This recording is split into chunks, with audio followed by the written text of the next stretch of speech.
तुम्हाला जिजामाता साडीबद्दल माहिती आहे का? या साड्या भारतातील एक विशेष प्रकारच्या साड्या आहेत ज्यांना छत्रपती शिवाजी महाराजांच्या मातोश्री जिजाबाई यांच्या नावावरून ओळख मिळाली। या साड्यांवर तुम्ही जे पदरावरती डिझाइन पाहताय मोरांची, तशी सेम डिझाइन प्रत्येक साडीवर पाहायला मिळते।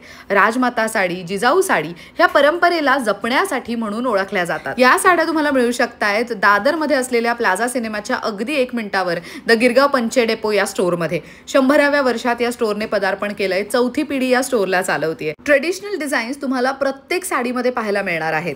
डायरेक्ट व्हिवर्स कडनं त्यांच्या या साड्या आणल्या जातात आणि डायरेक्ट व्हिवर टू कस्टमर ही सर्व्हिस दिली जाते। हँडलूम साडीज मध्ये माहेश्वरी, इंदोरी, चंदेरी सिल्क, पैठणी अशा तर प्रकार आहेतच। शिवाय रेग्युलर यूजच्या कॉटनच्या साड्या साधारण 750 रुपयांपासून आहेत, तर सेमी सिल्कच्या साड्या 2500 रुपये ऑनवर्ड्स मिळतील। ओरिजिनल नारायणपेठ सुद्धा अवेलेबल आहे 7700 रुपयांपासून। आता तर टिश्यू लिननचा ट्रेंड आहे, तर त्याचंही कलेक्शन इथे पाहायला मिळणार आहे। माहेश्वरी साडी 1700 रुपयांपासून ते 7000 रुपयांपर्यंत आहे, तर इंदोरी साडी 2000 रुपये स्टार्टिंग रेंज पासून। चंदेरी सिल्कची साडी साधारण 10000 रुपये ऑनवर्ड्स आहे, तर पैठणीची कॉटन साडी 2000 रुपयांपासून आहे। ऑर्डरसाठी स्क्रीनवर नंबर देते आणि यासंबंधी मोठा detail video Aishwarya Pewal blogs या YouTube चॅनलवर नक्की चेक करा।